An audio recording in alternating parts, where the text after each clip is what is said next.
Yn y stori plant, dwi am drio egluro Iwan 5 a nod 31 ymlaen, ac beth ydy tystiolaeth. Yn gyntaf, mae gen i stori bach i helpu ni ddeall Iwan 5. So dyma Teddy, Flops, sydd yn 30 oed. Dyma Teddy arall o'r enw Pryderi, sydd yn tua 60 oed.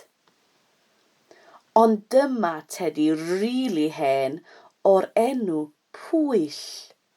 Ac mae Pwyll yn tua 100 oed.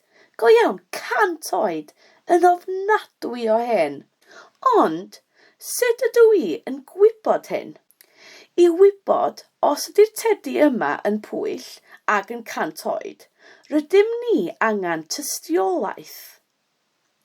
Tystiolaeth ydy rhywbeth neu rhywun gwahanol sydd yn deud yr un peth yn cytuno fod y gwybodaeth yn gywir. Beth am edrych ar y tystiolaeth? Tystiolaeth cyntaf ydy fod y Teddy yn hen. Mae'r corff yn hen, gwellt a dim stwffin. Hefyd, does dim lot o flew ar ôl. Ac mae wedi cael ei gwnïo gyda llaw. Mae hyn i gyd yn dangos fod y Teddy yma'n hen ac fod o yn tua 100 oed. Tystiolaeth 2. Mae fy mami yn cofio Pwyll. Mae Pwyll yn perthyn i fy mami. Rhoddodd fy nhaid ei dedi fo, sef Pwyll, i fy mam pam oedd hi'n fach. Y trydydd tystiolaeth yw chwaer mam, Aunty Angharad. Mae Angharad yn gwybod mai Pwyll ydy y Teddy yma ac yn cofio llygad Pwyll yn dod yn rhydd. Y pedwerydd tystiolaeth yw'r ffotograff. Os da chi'n edrych yn y ffotograff, da chi'n gweld llun o mam fi yn fach, fatha babi bach, ac mae taid yn rhoi Pwyll y Teddy iddi hi. Mae'r tystiolaeth yma i gyd yn deud mai Pwyll ydy'r Teddy yma, ac fod Pwyll yn Teddy hen iawn a tua 100 oed. Yn Iwan 5 a nod 31 ymlaen, mae'r darn yn dangos tystiolaeth o pwy ydy Iesu. Sut ydym ni yn gwybod pwy ydy Iesu go iawn? Beth ydy'r tystiolaeth? Beth ydy'r gwybodaeth?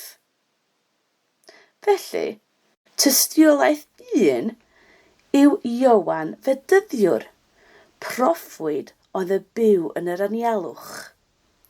A dyma Iowan Fedyddiwr yn cyhoeddi ac yn deud wrth pawb mai mab Duw byw ydy Iesu. Tystiolaeth 2 ydy gyd y gwirthiau wnaeth Iesu. Ydych chi'n cofio rhai? Fod Iesu yn troi dŵr yn win, fod Iesu yn bwydo'r 5,000, yn iachau y dyn dall, yn iachau bobl sal ac merch oedd yn farw, yn tawelu y storm a llawer mwy. Roedd y gwirthiau yn dangos pŵer oedd gan Iesu, gan ei fod yn mab i Dduw. Tystiolaeth 3 ydy'r Beibl. Yn y Testament Hen, mae gyd y perfrwydi a'r hanes yn pwyntio ni at Iesu. Ac i ni ddisgwyl mab Duw i ddod i'r ddaear. Tystiolaeth 4 ydy Duw ei hun. Fe wnaeth Duw ei hun ddweud, ti yw fy mab. Felly mae Ioan 5:31 ymlaen yn dangos llawer o wybodaeth, llawer o tystiolaeth fod Iesu yn mab Duw, fod o wedi dod i achub ni ac fod o gyda'r grym i wneud hynna. Felly, os ydych chi neu eich ffrindiau yn amau neu'n anghofio pwy ydy Iesu, cofiwch fynd yn ôl at y tystiolaeth.